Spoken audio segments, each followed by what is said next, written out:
So, liebe Freunde der ausgefallenen Motorentechnik, hier meine neueste Kreation, ein Stirling Multifunktionsmotor zu benutzen als Tischventilator mit Teelicht bzw.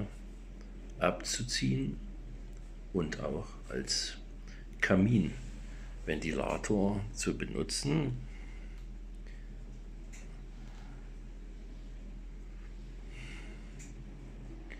Er ist ordentlich flott. Er dreht mit einem 25 cm Propeller 300 Umdrehungen jetzt, und wenn man das Glas,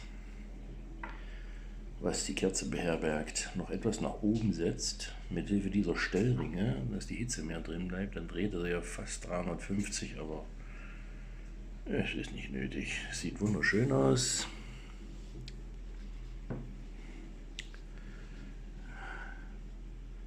Der Durchmesser 988. Ja, dachte mir, das könnte man mal den interessierten Publikum zeigen. Vielen Dank fürs Zuschauen.